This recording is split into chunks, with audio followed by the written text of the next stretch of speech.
Hey everybody, welcome to the Fantasy Football in the Six podcast. I'm your host, Anthony Bandu, and my co-host with me, Johnny Shermer.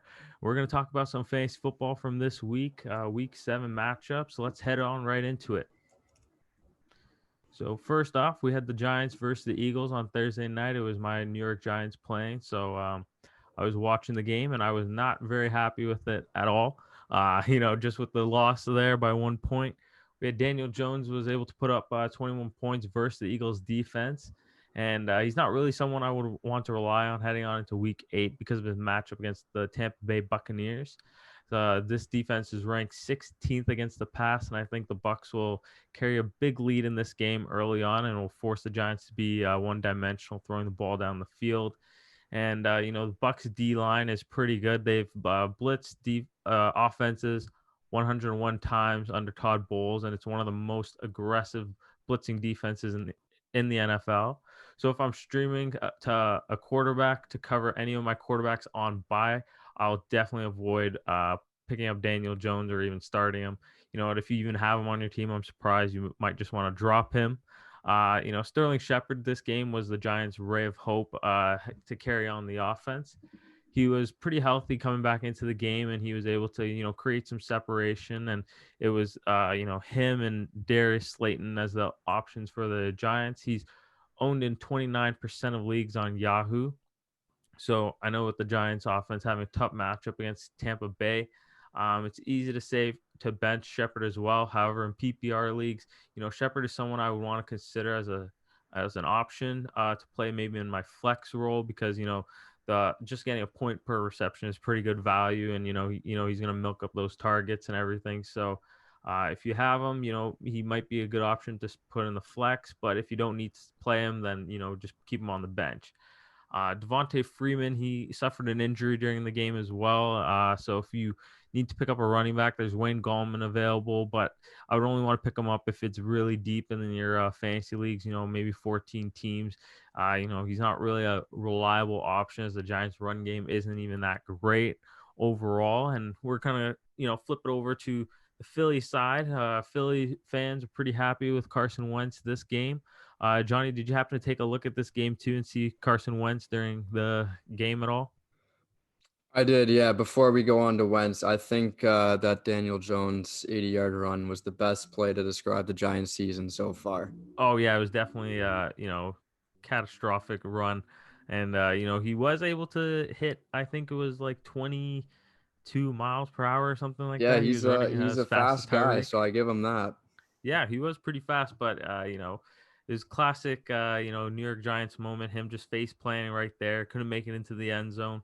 I was really hoping that would have been good for his fantasy numbers, but moving on to the Eagles now and Carson Wentz. Yeah, Uh so I think yeah, Wentz had a great game. Obviously, it's not too hard to put up points against the Giants. I'm sorry for saying that. yeah, no, that's But completely fair. If I'm looking for any option, I'm going to pick up any players that are going against the New York Giants cuz they are, horrendous defensively. yeah. So, Yeah, Carson so I Wentz. think he did throw 2 touchdowns and he rushed for one. So Yeah, that gave him a lot of points this week. So that was great if you did end up starting him. yep. And going up against the Dallas Cowboys in Week 8, that's going to be another great matchup for him as well. Yeah, and also too, like with Zach Ertz injured, I would keep an eye out, for Dallas Goddard coming back in Week 10, and Richard Rodgers was a pretty good option for the Eagles offensively. Carson Wentz does like throwing to tight ends, and Richard Rodgers, he was with the Washington Redskins earlier this year, and now with the Eagles, he's now the number one tight end for them. So he was able to produce against the Giants. He had 8 targets, for 6 receptions and 85 yards. And going up against the Cowboys, he's definitely an option I would want to stream to pick up. He's only owned in 8% of leagues on Yahoo, so that's a pretty good option there for tight ends. Yeah, 100%. I think Zach Ertz looks like he's going to be out for a couple weeks now. And with Dallas, like you said, on the IR until most likely Week 10, I think Rodgers is a good option. Oh yeah, for sure. And the big news this weekend or the last weekend was Antonio Brown is back in the league. That's very exciting, but very concerning at the same time. Yeah, exactly.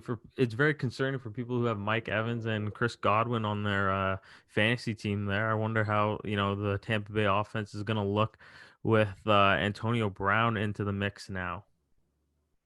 Yeah, reuniting with Brady, I think that's going to be good for those two. But like you said, I think it might take a hit for Mike Evans and Chris Godwin with targets. Same with Gronkowski.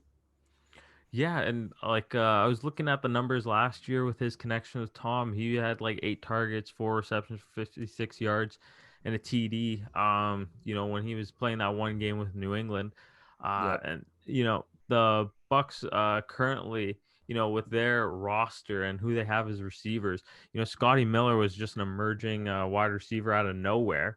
And when I looked at the comparison between Scotty Miller and AB, I was like, they play very similarly. But AB is obviously talented in his own on his own level and everything with the accolades that he's had, and with his personal relationship with Bruce Arians, I think that's a pretty good, um, you know, marriage those two are gonna have, and coming together on this offense. Uh, and AB, with his characteristics and all, physical characteristics that he has, he's definitely going to separate himself from, Scotty Miller, obviously, and maybe take over his role on the team and just produce way more than Scotty Miller could, which Scotty Miller is a pretty good option to have. But now if you have AB, it's even better. So, Yeah, I'm excited to see him play, but unfortunately, it is against my New Orleans Saints that he's going to make his debut. So it's going to be a game I'm looking forward to for sure. oh, yeah, for sure. Yeah, it's going to be a good matchup there against the Saints in week 8. All right, let's move on. We got a good Cleveland at Cincinnati game. That was very back and forth. Both Baker and Joe Burrow did really, really well. Baker threw for 297 yards, 5 touchdowns. I believe he put up close to 40 points or just over 40 points, if that. I believe Joe put up 3 touchdowns as well. So they both had great days. Yeah, it looked like at the beginning of the game that Baker wasn't even going to play that well. Like he was, I think, over 5, and he had a pick at the beginning of the game, or like Yeah. in the first quarter, and then next thing he just comes to life and he just lights it up against the Bengals. I know the Bengals are kind of like whatever with their secondary, but hmm it is the NFL. Like you would think like Baker Mayfield's just gonna fold over, but he kind of has that confidence in him that he's gonna bounce back. So Yeah, 100%. Big news coming out of that game as well. Odell Beckham Jr. looked like he had a serious leg injury, and we just find out today that he has torn his ACL and is out for the season. yeah, so I mean, if you're a Jarvis Landry fantasy owner, you're kind of excited about what opportunities he's gonna get now, thrusted into the number one role. And looking at their roster and who they have coming up, I think they have Rashard Higgins and Donovan Peoples-Jones. Those are two guys that look like they could actually help out on the Browns offense there. Yeah, 100%. I think we just saw that against the Bengals when OBJ left the game. I think we saw that Jarvis isn't the only guy there anymore. I think Baker's going to try to use his receivers and also his tight ends as much as possible. Yeah, like Harrison Bryant had 2 TDs, and I'm kind of like, who the heck has Harrison Bryant on their fantasy team right now?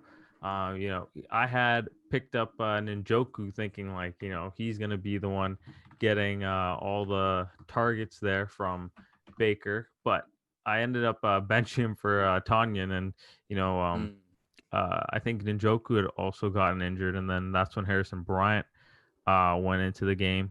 5 targets. He had 4 receptions for 56 yards and 2 TDs. National tight end day. So, that was a good option if you had Harrison Bryant there. And he's definitely an option looking forward into week 8 there. For sure. Yeah, like you said, I think these are going to be great options until Nick Chubb comes back. It's looking like he may come back after their bye week on week 10. But until then, especially next week, I think all of those options are very good for you on your waiver wire. Yeah, and then the Bengals, with Tyler Boyd, AJ Green, T. Higgins, they all had great games. And AJ Green did a lot better than I definitely expected. So he's definitely proved me wrong. Um, you know, I don't know if he's going to be traded before the trade deadline. I know that he said that John Ross was looking to get traded, so Yep. he's definitely an option to keep an eye out for fantasy owners. And Giovanni Bernard taking over for Le'Veon, or not Le'Veon Bell, for taking over for Joe Mixon. I don't know if Joe Mixon will be out for 8 weeks. I know that it's a tough matchup they have against Tennessee Titans. But yeah. All right, let's move on to my Saints against the Panthers. Glad we got the win that week. I think Breeze looked very good, despite not having Thomas or Sanders in the lineup. Yeah, at least one of our We teams had, are winning. yeah, exactly. I think you should hop on the bandwagon. I might have to. Yeah, I think it's a good idea. Anyways, Marquez Callaway, I really did not know who he was before this game, but he looked very good until he got injured, unfortunately. So I'm hoping we can get Thomas back next week, possibly Sanders. I doubt it, but they look good. Yeah, Marquez Callaway kind of surprised me. I think he was like a rookie, and I think he was a free agent signing as well. He just kind of emerged out of nowhere, and it was kind of surprising. But I mean, with him practicing with Emmanuel Sanders and Michael Thomas, he's definitely going to pick up a thing or two. So he's For kind of a sure. good option, definitely moving forward. If any of those two miss any more time, I think Jared Cook is still an option for them as well, from the tight end spot. So those two are pretty good options if Sanders and Michael Thomas continue to miss time. For sure. Yeah, I think flipping over to the Panthers side, Teddy looked great. I'm glad he had a great game against us. I loved him last year. He threw DJ Moore, a 74-yard touchdown, so that hurt a little bit. But it's nice to see Mm-hmm. DJ putting up the points that we kind of expected him to put up at the beginning of the season. Robbie Anderson looked great as well, but I think finally DJ is starting to come back up to life here. Yeah, definitely. Like, I was trying to follow up with the highlights and stuff, and I saw that 74-yard TD there to Yeah. DJ Moore. That was pretty huge, and I think that's something that they could continue to do, and hopefully that's part of their offense going forward, and that they take a lot more deep shots. We'll definitely be talking more about Teddy Bridgewater coming up in one of our later segments, but we'll move on to Jacksonville and the Los Angeles Chargers. Yeah, James Robinson had another great day. I actually just traded for him this week, so that really paid off for me, putting up 29.7 fantasy points. So I was very happy about that. DJ Chark had another disappointing game. I believe he lost targets to Laviska Shenault and Chris Conley this week, so that's not great for Chark owners. Yeah, and I believe D.D. Westbrook had also torn his ACL. So Yeah, he had with another that injury. Yeah. injury, would that injury even help Chark's value at all with him receiving any more targets at all, or is it more of you know Chris Conley and Laviska Chenault's team? Yeah, I doubt that's going to really have any effect on Chark. We also have Keelan Cole as well. He didn't have a very loud game, but Yeah, yeah. they have four very good options there. Yeah, I mean, like, Chark is getting his targets. Like, he was targeted 7 times, but one reception for 26 yards isn't really going to cut it. But hopefully they figure something out with him, or if he might be. Do you think he'd be an option that could be traded potentially off of Jacksonville Jaguars? Yeah, 100%. I don't think we should put anything out there that we don't think that's going to happen. So it's definitely going to be an interesting week. Yeah, for sure. And then, Justin Herbert, he keeps continuing to prove himself as a solid fantasy option. He threw for 3 touchdowns, 347 yards. He was absolutely amazing to watch. He threw a beauty of a ball to Jalen Guyton.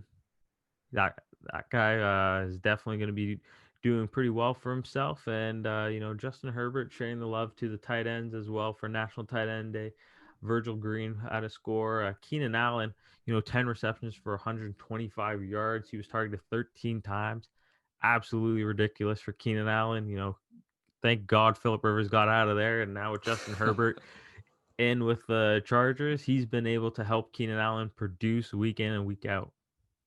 Hey, if Tyrod Taylor never got punctured at the beginning of the season, I don't know if we would have ever saw Justin Herbert doing as well as he is right now. So that was a very interesting story, and Yeah. I guess we're kind of glad how it paid off.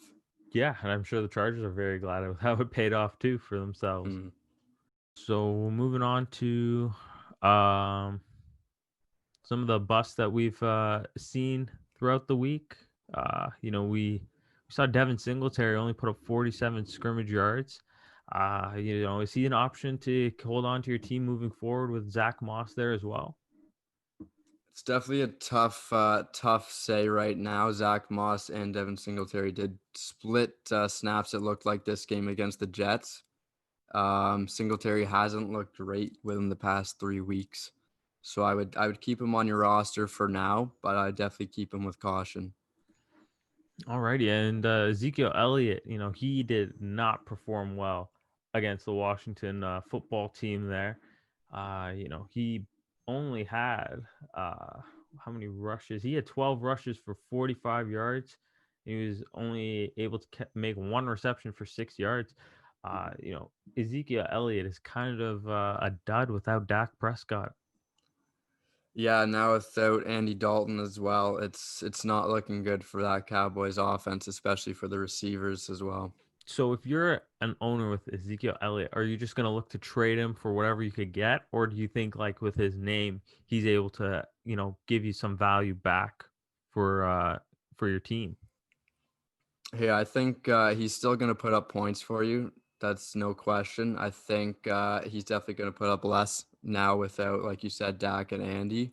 Hmm. So if you do have a trading option, go for it if you think it's going to help out your team. But like you said, he's the number 3 running back in the league for a reason.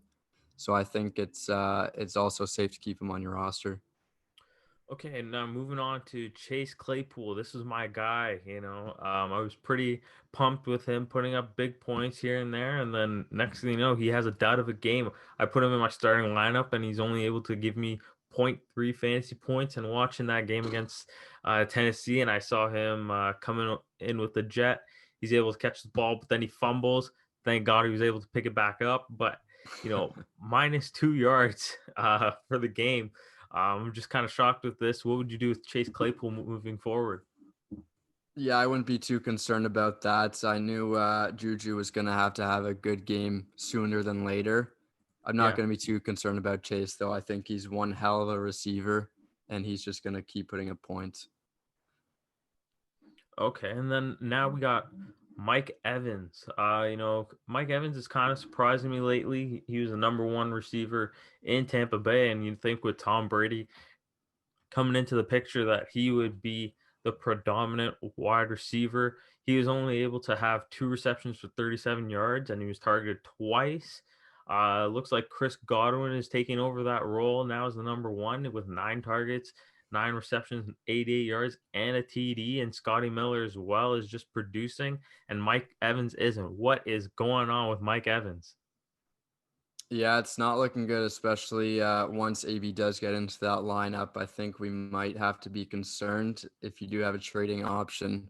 I'd say you do it. Unfortunately, I just traded for him before I heard about that AB news, so Hmm. that hurt me a lot.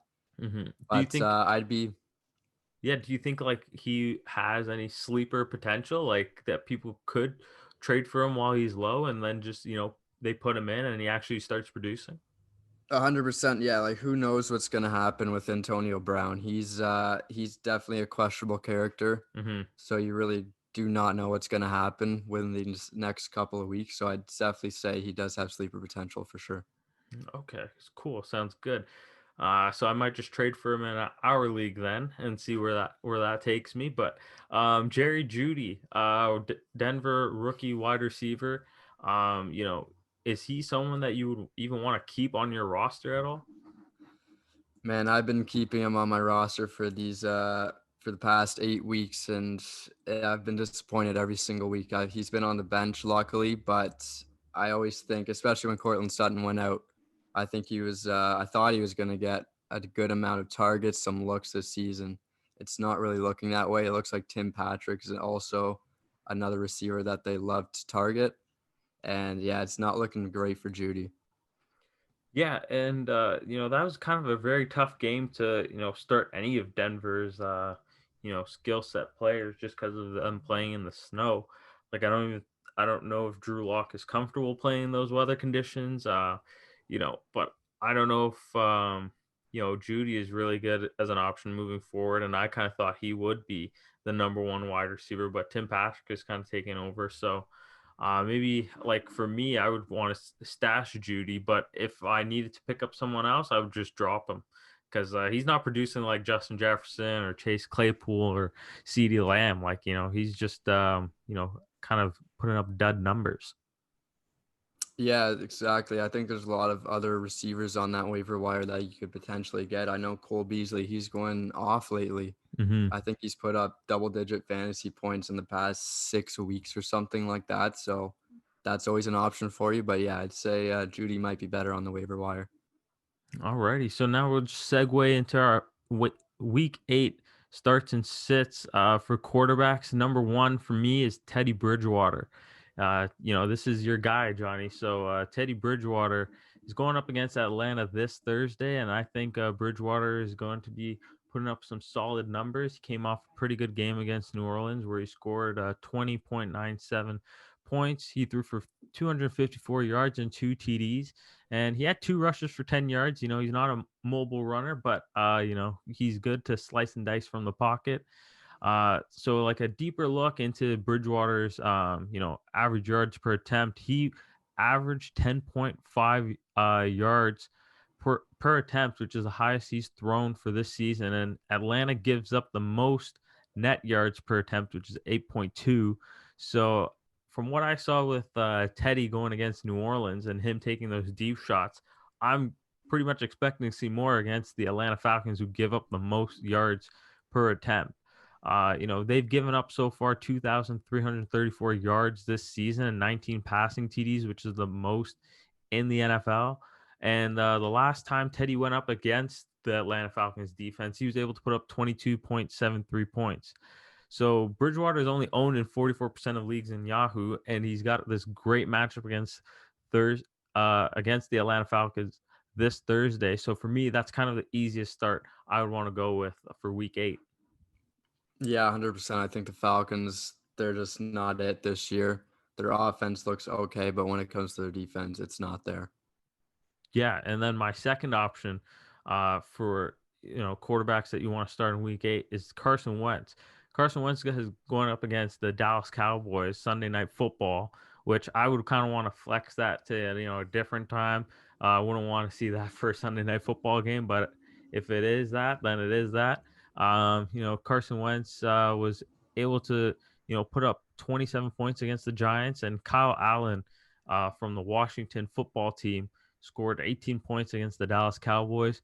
So where I saw with Kyle Allen's performance and with what Wentz can do, I think Wentz can definitely take advantage of the secondary and the matches of his wide receivers and their corners. Trevon Diggs, Stephon Diggs' brother, has given up 54% of completions so far this year and 389 yards. He's also given up a 52-yard touchdown pass to Terry McLaurin. So I'm thinking with Carson Wentz and his chemistry with now Travis Fulgham and maybe Jalen Reagor might be coming back. I'm not sure, but those two guys are pretty good options for him, and I think he's gonna be able to produce really well against the Dallas Cowboys. Yeah, definitely. He's definitely looked inconsistent in the past couple of seasons, but these past couple of weeks, he's looked really good. So I think that's a must start. Yeah, and then if you want to tell us some of the quarterbacks you'd want to sit this week, just not the good matchups that we're looking for. For sure. Yeah. So I'm going to start off with Jared Goff against a tough Dolphins defense, surprisingly. Jared Goff, he's one of those guys that he's either going to have a really good game or he's just going to throw a complete dud. And it's tough because the Dolphins, you think of a team as like, oh, it's the Dolphins. You can start whoever you want against them. They're going to put up 20 points. But it's not looking like it this year. So I think Jared Goff might be a risky start if you want to go that way. But I think he might be better off on the bench. Yeah, it's kind of hard to gauge with Jared Goff. Like, there's games where he's putting up ridiculous numbers, and then there's games where he's just mediocre. So it's kind of interesting with what we'll see against going the Chicago Bears tonight. So hopefully with that, it kind of helps us and other owners know what to do with him moving forward against Miami. But yeah, tough matchup for sure. And with Miami being able to prepare for the Rams, it's going to make it very difficult for Jared Goff. For sure. I think my second sit this week is going to be Kirk Cousins from the Minnesota Vikings. They're going up a tough Green Bay Packers team. I believe this is the second time that they've seen them this year. And yeah, the first time that they met, it wasn't even close. I think Kirk is one of those guys where he's falling off very, very quickly. He has picked it up within the past couple of weeks. But again, this Packers team is very, very good, and I don't think Kirk's going to put up too many points against them. Yeah, and I was watching the Packers against Houston the past week, and seeing them get after Deshaun Watson for 3 sacks, and thinking about Minnesota's O line and pass protection. I don't think that they're that great at all with pass pro, but I think Dalvin Cook is supposed to be coming back this week, so I think the game plan is going to be more tailored towards him and getting the ground game going, and then with Kirk Cousins maybe play action here and there, but I think they'll be more prepared to stop, that kind of game plan and just defend the pass and force Kirk Cousins to throw the ball. Kirk Cousins isn't putting up that much good numbers lately. His INTs, he's thrown like 3 picks that last game against the Atlanta Falcons defense. Yeah. Against Green Bay, that week 1 game, he threw 1 pick, but then the next week against Indianapolis, it's 3 and then 2. Like he's on and off, and he one drive he'll get the offense going, he'll move down the field and score, but then the next drive it's like an interception happens, and then all these bad things follow along with it. So it's a good option to say for your sit list, Johnny. But now we'll move on to the starts again and looking at the wide receivers. With Odell Beckham now out for the season with a torn ACL, my 2 guys that I was kind of looking for to start are Rashard Higgins and Jarvis Landry against the Las Vegas Raiders. Rashard Higgins was kind of thrown into the lineup for the Browns, and he kind of came out on his own. It was a good option for Baker Mayfield. He was targeted 6 times and he had 6 receptions for 110 yards. Although he couldn't find the end zone, I think he's a good flex option to have if you're desperate in that position, or if you have someone on bye week. The Raiders are ranked 11th worst against the pass, and they've given up 708 yards for yards after the catch. And Jarvis Landry is very good with making those yards after the catch plays.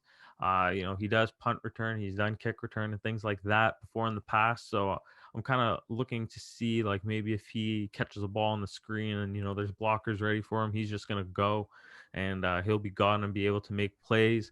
And then the other guy that we were talking about earlier, Marquez Callaway. He was an emerging wide receiver for the Saints there. For when Michael Thomas and Emmanuel Sanders are both out. So if they are both out this week, he's one guy that I think you could definitely play and start him against the Bears. He was a good option for Drew. I think if he's in that position again, he'll thrive in it. And yeah, we'll definitely move on now to the wide receivers to sit this week.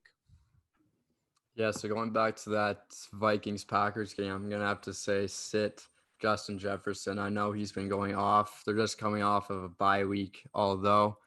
So I believe, I don't know, I think the Packers are gonna have him locked down. Same with Adam Thielen. Adam Thielen might be the better option for you on that Vikings offense. So I think Jefferson might be shut down here. So I think it's definitely a sit for this week. Yeah, I think so too. That's a pretty good idea. And who's your next guy that you got there on that list? I know you love him. I know you talk about him all the week, every single week. I'm going to go Chase Claypool, though, on those Pittsburgh Steelers. They are going up a very tough Baltimore team. And I think finally with Juju looking like himself again, the Steelers have a lot of receivers that they can go to, but I don't think Chase is going to do too well. I know Baltimore's run defense isn't as great as their pass defense, so I think they're definitely going to use James Conner and Benny Snell a lot more this week.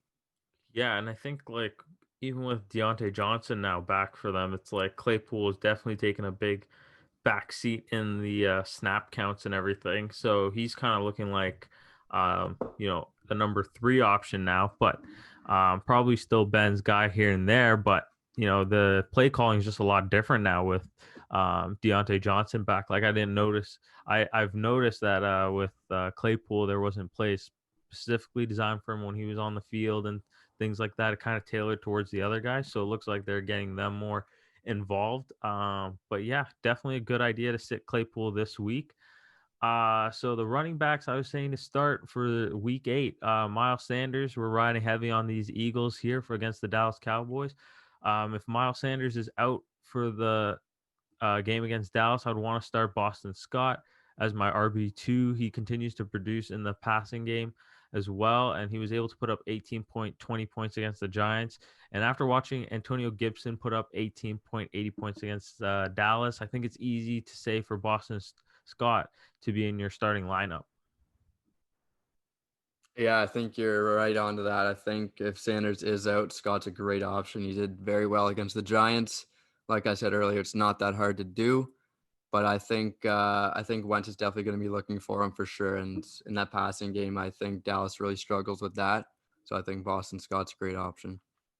Yeah, and then the next guy I'm thinking about starting is DeAndre Swift from the Detroit Lions. This is a big surprise because the Lions are kind of not the greatest team out there, but they have some guys that you could rely on as an option. I think DeAndre Swift is one of them. Going against the Colts defense, I know it's a tough matchup against the Colts. They're one of the best defenses in the league right now and everything, but I think with Philip Rivers and how he's playing with the interceptions, the turnovers here and there, it just gives the Lions more opportunities. And, with DeAndre Swift in the lineup and he's able to catch out of the backfield and everything, I think he's kind of a better option to have than some of the other guys that have matchups this week. He's just one of those underrated guys I would want you to put into your lineup to play. He might be able to get a touchdown or here and there or something if the Colts have a big lead. So he's definitely someone I would look to start. Yeah, moving on to my running backs to sit for this week. First off, I'm going to start on the Chicago Bears, David Montgomery. He's he's a very inconsistent running back. I think with Tariq Cohen out, I think it has up to stats a little bit this season. But going up against the Saints defense, they're not great. I'll give them that. They're not great. But I think they're going to be able to shut down David Montgomery this week. Yeah. Like the Bears' run game is kind of very inconsistent, as you were saying, and I think the Saints are pretty good with their core players that they have, like Cam Jordan, Demario Davis, I believe is his name, the linebacker there. Yep. They're very good players and everything, and Malcolm Jenkins is good too, as a safety. So I'm pretty sure in the run game they'll be definitely able to stop them. But who's your next option that you have to sit this week? Next option is going to have to go with Carlos Hyde, and that is if Chris Carson is going to be out. I believe he's going to be out for the next couple of weeks when he did sustain a foot injury last night against the Arizona Cardinals. It's not looking like it's going to be a significant injury, but it most likely will keep him out this week. And again, they're going up against one of the best teams in the league for defense, which is the 49ers. So I think if Carlos Hyde does end up starting, I think it's going to have to be a sit based on the fact that they are going up against the best defense in the league.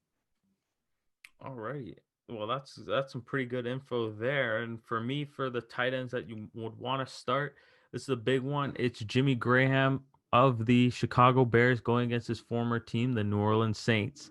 This is a big game for Jimmy Graham, as he's been able to make himself a very reliable fantasy option for tight ends.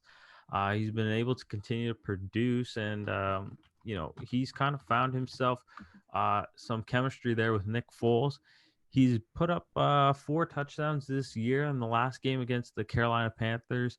It was kind of okay. He had 8.4 points, but against the former team, the New Orleans Saints, I'm kind of looking for him to put up big numbers like he did against the Atlanta Falcons. He was able to put up 23.50 points. He was targeted 10 times. He had 6 receptions for 60 yards and 2 TDs. I'm kind of looking for something like that for Jimmy Graham. I know you're not excited for it if that happens, but Jimmy Graham is kind of a very good option. He's owned in 63% of leagues on Yahoo, and the numbers trending up for him to be picked up. So I would kind of keep him as an option. Noah Fant is my second option for tight ends that you want to pick up this week, or Albert Okwuegbunam. Close enough. We'll call him Albert O. He's they're both kind of the tight ends for Denver right now. Albert was kind of a reliable option. He was targeted 7 times and he had 60 yards against Kansas City Chiefs. Noah Fant is kind of wanting to have, I was hoping for him to have that breakout game like he did week 1. It's kind of regressed ever since week 2 against Pittsburgh, but I'm hoping for him to have a bounce back game and against the Los Angeles Chargers in Denver. Hopefully it's something that, he's able to produce, and, Drew Lock is able to find himself playing well again. It's tough after, playing a game in the snow. Hopefully the weather conditions are different this time around for Noah Fant, but he is definitely someone that I'm waiting to see break out. So he's someone that you could keep in mind to start this week as they go against Los Angeles Chargers. Okay, so moving on to sits for the tight ends for me, at least. I know Rob Gronkowski, he's been looking great the past couple of weeks, but I think it's time to sit him here. I know, like we said a bunch of times earlier, AB's coming to the lineup. This is going to mean targets are going to be more spread out for these 3 receivers plus Gronk. So I think this upcoming week he might be okay, but after that he might not be. So I'd say just sit him for now, see how it goes once AB gets there in week 9. But I'd say sit him for this week for sure.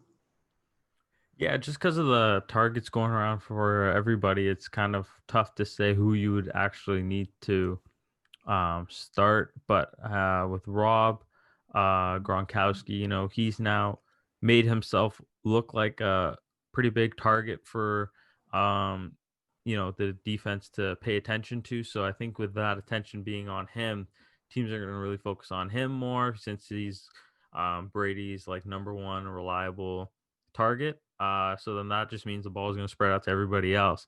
So who's your other option that you have there to sit this week? My other option is going to have to be on your Giants, Evan Engram. He has not looked like himself whatsoever this year. I thought he was going to, kind of turn it around, especially when Saquon left the season very early with that injury. I thought he was going to get a lot more targets than he has. He has not looked good. So I'm going to have to say sit him against the Philadelphia Eagles for this week. Yeah, Evan Engram has not been, the Tampa Bay Buccaneers, not the Philadelphia Eagles. Yeah. Evan Engram has not been himself at all really this year. Against the Eagles, I saw that he was running a route, the ball deflected off his hands, and Jalen Mills was able to pick it off. It's things like that. That's kind of what the heck are you doing, Evan Engram? This is not you and what you do and what you're supposed to be doing. He's definitely not have been the option that I was looking for when Saquon has gone down. So I'm thinking, he's definitely a set option. So that's a good idea, Johnny. I guess that wraps up our podcast for today. That's episode 1 of the Fantasy Football in the 6 podcast. Thank you, everybody, and take care.